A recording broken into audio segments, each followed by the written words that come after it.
Welcome to the All-Star Networking Podcast. It's the show where you hear from a new expert each week on how to build an all-star network, increase business sales, grow careers, find a job, or enrich your life. Let's get it started. From the Midtown Global Market in Minneapolis, here's your host, Kathy Paper.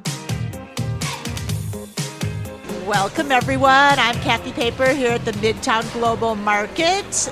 Joining me today, as always, is the trusty Matt Tell, the Executive Director of the Friends of the Midtown Global Market. Matt is doing the sound check, still has the headphones with the lovely pink duct tape on them. Julie, I don't know if you noticed that. Flashy, I love it. Yep, very nice. Matt is awesome. We were just talking, actually, about the State Fair season. Wow. Which is hard to believe that we're already in that zone. But anyway, I want to introduce today's guest, Julie Keys, joining me from Keys Strategy, author of the book Poised for Exit, which I'm so excited, and podcast hostess.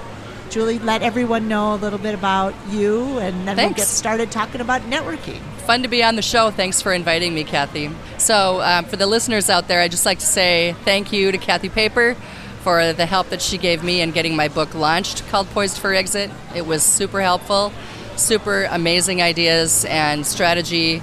You're clearly an expert at that. So I just want to thank you for that help. It worked well for me. You did all the work.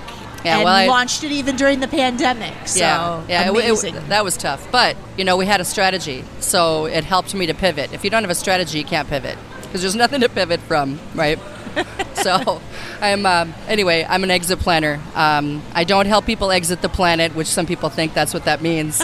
But what I actually do is I help business owners transition from their business, whether it's internal or external. And that is a process. And it usually takes 2 to 3 years. There's a lot that goes on with that kind of work, and we'll probably talk about that as we go along here today. But for the most part, you could call me a trusted advisor. When it comes to exit planning, you cannot rely on just one advisor to help you with transitioning your business. It really does take a collaborative team.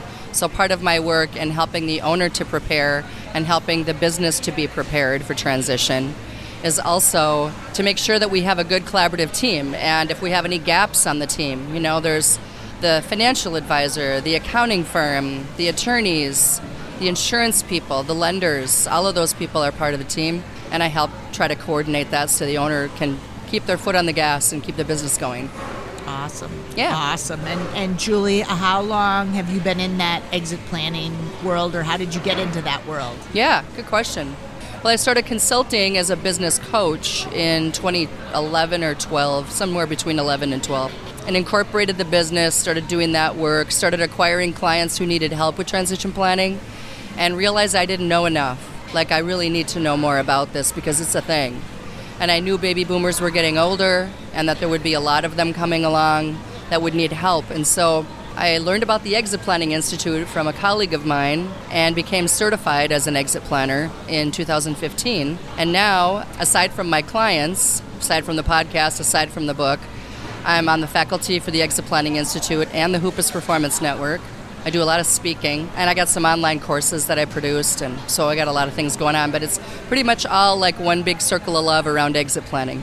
That's awesome. You are busy, and again, I'm so lucky to have you. Matt and I were talking with you before the show. We've already gotten several good ideas, and we look forward to being a guest on your podcast. Absolutely. Again, I said I was a little nervous because you're more of a pro at podcasting than I am, having done these. I'm an amateur. No, you're not. We're just having a conversation. You're just humble. It's all good. As I said, it feels like the candlelight dinner. I should get a candle. We should get a candle. We're gonna somebody in the market sells candles. I know they do. I'm gonna find a candle for the next show. That's a great idea. Light the candle because we're gonna have lunch afterwards. But I wanted to just ask about how you got into your business, and I know you've been very successful and have a wonderful network around you. Mm-hmm. How did you begin networking, and or why is networking so important to your business or your client's business? There's this old adage that I throw out there every now and then, especially when I'm talking to advisors who hate to network, and it goes, your network is your net worth. And I truly believe that. And I'm so glad that you are doing this work in the networking world because so many people don't know how to properly network, myself included when I first started. I just thought, well, you just got to go out and meet people, and that's what you call the shotgun approach, right? And so it took me a while to learn the laser approach. And so as far as like building the network, it took me a while. No one really was around that I knew of anyway that could help me to figure out what's that profile? Who do I really want to meet? Right. And why do I want to meet them? And so it took a while to build the network. But once I got that narrowed down, I wanted to make sure that the time I spent was actually productive time, not just for me, but for the person that I'm with, right? Yep. Have it be purposeful, intentional, that kind of thing. But those lessons came a lot later. So hopefully in this conversation and in the work that you do, you're shortening a lot of learning curves. Shorten the learning curve. That's the goal. Exactly. I like that you say properly network. Somehow that word makes me think of like that there's an etiquette to networking, to be a proper networker, or to, as you said, be productive or purposeful.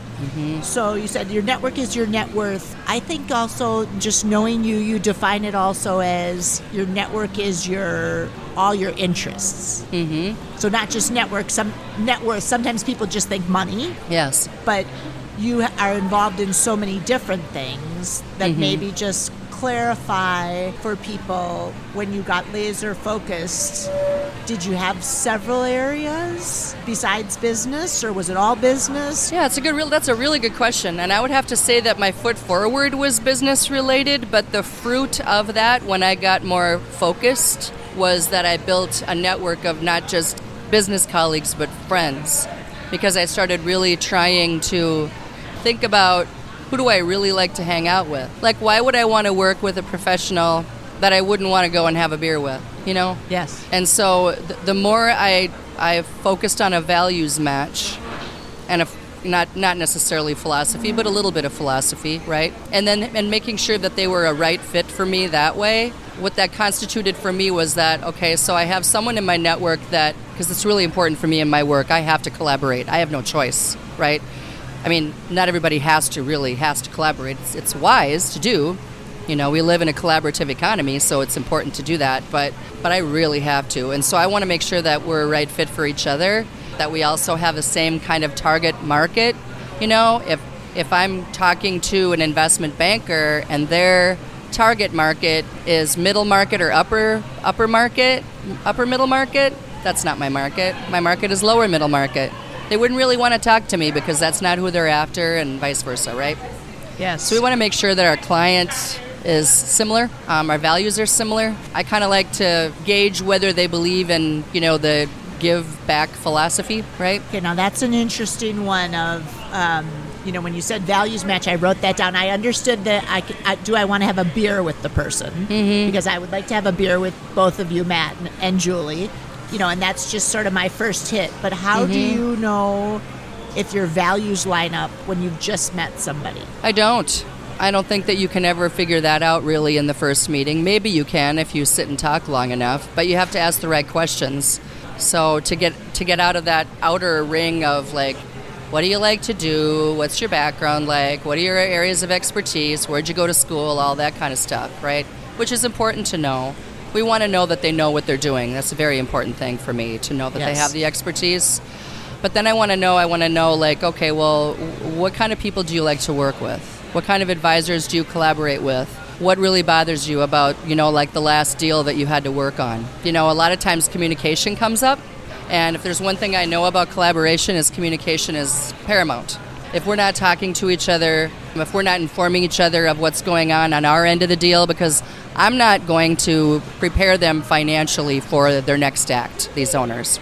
It's not my job to make sure that I can maintain their lifestyle financially. I want to make sure that it happens, but they need to have a really good relationship with their financial advisor.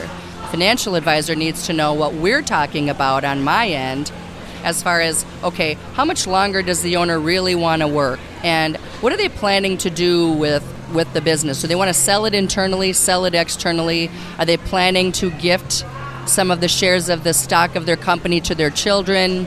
Are they planning to carry a note because they're going to sell it internally and those people can only come up with so much money for a down payment and the rest they're going to borrow, but they still have this gap that they have to fill? So is the seller going to carry? Those are the kinds of things that the financial advisor and I need to communicate about. And so a lot of times the complaint is, I don't hear from these people enough. I have no idea what's going on. In your introduction, I wrote down you help the owner prepare and collaborative teams. And that word collaborative is so important in what you just said about communication. Huge. That's where all the rubs come, right? Yeah. That's where in your network, I always say people in my network know we may disagree, but we're going to figure out how to work through it. Sure. Right? Absolutely. It's crowded today. This is good. Lots going on at the market today. It's awesome. Come on down. Very cool. We got lines at Manny's Tortas. Anyway, what I was going to say was I like the question about what bothers you about your last deal. So for anyone that, when you said, how do I find out somebody's values, to ask somebody what went wrong. Yeah. Just is such a good way of really listening to then know where you can intervene and differentiate yourself. Right. Or bring someone else into the mix that maybe would be a better fit. Yeah. Great. So when you started out building this network and you said you weren't maybe necessarily super purposeful at the beginning, how do you find now as your network is humming along to sort of prioritize networking or maintaining relationships as you go along? Yeah, that's really hard, isn't it? I'm sure this happens to you too, because as you build a network, more and more people will reach out to you and want to meet with you, and there's only so many hours in a day. Yes. And so I guess I have to just go back to the purposefulness of the actual meeting. Is this meeting really important? Am I going to be able to add value, and is this person going to be able to add value just by being in each other's network? And sometimes the answer is yes, and sometimes it's not. Like, I have a lot of attorneys and a lot of accountants and a lot of financial advisors in my network, and not that I don't like meeting people like that. Right. I do, but there's only so much business that I can refer. And so I feel like part of my obligation in adding people to my network is to try to refer whenever I can. Right. And expect it back. Yep. So I'll look at their LinkedIn profile, I'll look at their website, I'll try to figure out if, we have kind of an alignment with those different areas that I highlighted before. And then maybe just ask, like, if they're reaching out to me instead of me to them. Usually it's them to me now. Yeah. Didn't start out that way, but then I'll just say, well, what's the purpose of our meeting? Like, what do you want to accomplish? Tell me what you're looking for. Tell me how I can help. And if the answer is super general, like, I just wanted to get to meet you because I've heard so many good things. Okay, well, I need more than that. Yeah, and I do like I'm not trying to be harsh. I'm just being honest, No, I think it's a great point. And you said it flipped for you that people were wanting to meet with you versus at the start you were wanting to meet with them. Yeah. And what you said of being prepared to show up. Who are you looking for? What are you doing? You've done homework. You said you did homework. LinkedIn. Yes. We just had Ann Pryor on as a guest, who I'm sure you know. She's so awesome. Yeah, she's totally awesome. She got some great shoes at the Moroccan market. Did she? Good for her. And got invited to his house, too, right, Matt? Yeah. Of course she did. She totally bonded. Good clarification, yes, in Morocco. To be clear, everybody's invited probably, but no, doing that preparation and just knowing and being clear, I think it's such a good way. And you said you're not being harsh, you're just being efficient and saying you're a busy professional. I'm thrilled we got your time today to be on the show and share what you know. Do you have a preferred way? Like, are you on the phone, or are you a coffee person, or are you part of, you said you're part of the Exit Planning Institute. Like what other organizations you mean? Or quite a few. Although I don't attend all of the events, but I'm a member of ACG, Association for Corporate Growth. I'm a member of the Women in Insurance and Financial Services, Hoopus Performance Network. Of course, the Exit Planning Institute chapter here in the Twin Cities, I launched that in 2016. Great. So I still have a lot of relationships there. And those, for the most part, those are the groups that I frequent. And then I get invited to speak, just like you do, to lots of other different groups. Sometimes it's a fit and sometimes it's not. I want to make sure when they ask you to speak, is my message really going to be helpful to you? What's the audience made up of? And people don't always understand what I do, and that's why I want to make sure that it's going to be worth their time. Not just mine, but theirs, right? No, it's a great point, and I think that's the part to think about, because sometimes when you're looking to build your network, it's all about you. How do I build? I'm collecting people in my network. That's why I like to properly network, because we're building a relationship. Yeah. I had a lawyer years ago when I was starting my business tell me, whenever you network like you're in it for the long term. Yes. And I was like, well, of course I'm in it for the long term. I'm a very monogamous person. Like, that's my style. Yes. And he really emphasized to me there are a lot of people that are transactional, and you want to be collating people around you that you're all in it so that we have successful careers, not just one time. Excellent advice. That is exactly why we network. I mean, that's the way it should be anyway, right? Yes. We're not in it to do a deal. Right. It reminds me of different groups I've been in over the years when I was learning how to network, how people would come and go, and their reason for leaving was because they never got any business from it. It's like, well, what did you give? And how long did you hang in there? And did you really build any relationships? Right? So we're talking about the difference between transaction-minded people and relationship people. Yeah. I'm totally all about the relationship. In fact, when I think about the mistakes I've made in networking, one of the reasons why I had that long learning curve about making it purposeful is because I have a hard time saying no, because my foot forward is to try to be a helper, and I've had to learn to like reel myself in, because there's only one of you, there's only so many hours in a day, and you got to make some money too. Right. So having a healthy balance of that has taken me a long time to figure out. So for the listeners out there who are going, oh, wow, that sounds like me. Yeah. Mm-hmm. No, it's a great. I make mistakes in networking all the time. I don't believe it. No, I do. I do. You're the and expert. Actually, I think part of being the expert is knowing every once in a while you make some mistakes. True. And what you just said of you reflected back and learned from it, when you're depleted as a networker, you're not as good a relationship builder. Mm-hmm. And you said we all have to do this if we want to make some money. Yeah. So finding that balance, that's why I asked, you could be asked to speak 15 places, and if it's not the right room, you get to say no. Yeah. Well, and it isn't going to benefit the audience any more than it benefits you. It's got to be a two-way street. If there isn't value on both sides or a win-win, or whatever you want to call it, then why do it? Well, one-sided situations are just never really beneficial. I'm going to give my networking, I'll call it my networking confession or networking mistake, because I did it the other day and it stung a little bit. My inbox is probably not the tidiest place. Me either. I have the best intentions, but usually like clients come first and then things that you're working on. And I was going through and cleaning it out, and I found an email where somebody had asked after I had sent a newsletter to meet with me, and I had let it sit there. Oops. Yep. And I reached back out and said, hey, just wanted to reconnect. Do you want to try to meet? And they called me on it and said, that was so long ago. I don't want to do it. And I felt that sting of like my networking mistake was I let it sit too long. Part of me rationalized it as one email doesn't mean you're going to get a meeting. True. Right? Because Right. we all have emails. Yes. So just made me think about to do what you say you're going to do, and we're not perfect, but No, we're not. We got to cut ourselves a little slack. I've done that myself before just because I plain forgot. But whether you forgot or you just intentionally waited because you got busy, either way, right. he didn't get back to him. And Right. And like I It's- said, it stung, it's- but I know, now it's I know life. but clean Yeah. out the system. So for I anyone. know. What about volunteering? Yeah. You know, you started the Exit Planning Institute. You know, do you have any thoughts on volunteering? As we're here with Matt, who runs the Friends of the Global Market. 30 entrepreneurs in here. Do you volunteer your time intentionally, or just does it happenstance? Well, I'm still volunteering a lot with EPI. Yep. So even though I'm not running the chapter anymore, I'm a faculty member, so I don't get paid to do that. Yep.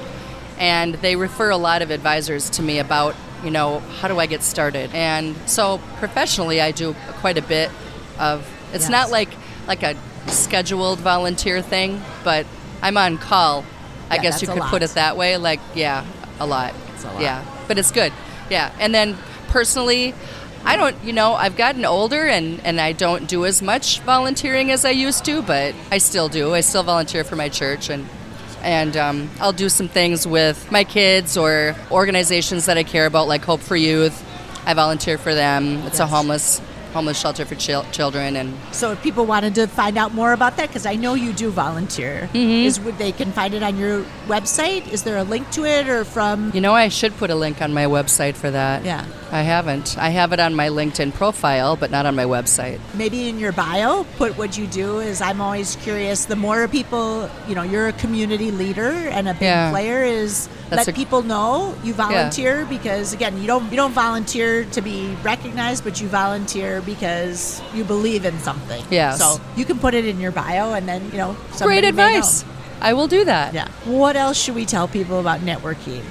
I think, to kind of go back on one of your original questions about how did you build the network and what did you learn, and when I talked about building a profile, I think that that's really important to really think about who it is that you want to associate with, because if you are a professional advisor and you do see yourself having to collaborate on a regular basis, then you almost need to think about building a team of advisors from different disciplines. And when you're talking building a team, then you really do want to kind of narrow it down with regard to criteria. What do you absolutely need to have in someone you're going to collaborate with? And like your non-negotiables, in other words. And what are the nice to haves, right? Kind of like when we talk about acquiring new clients. We definitely want to work with people that are after the same kind of clientele. And I think one of the best ways to determine whether an advisor is a good fit for you when you're going to have to collaborate is to work on a case study together. I think case studies are so helpful because they help you, especially when it's someone new that you haven't worked with before.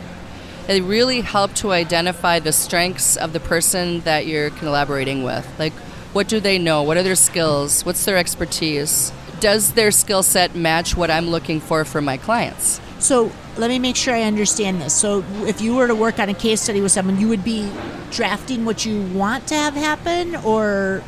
In a case study? Well, what I've done in the past is I've just used a real live client. Okay. I don't, disclose the company name or their name or anything like that.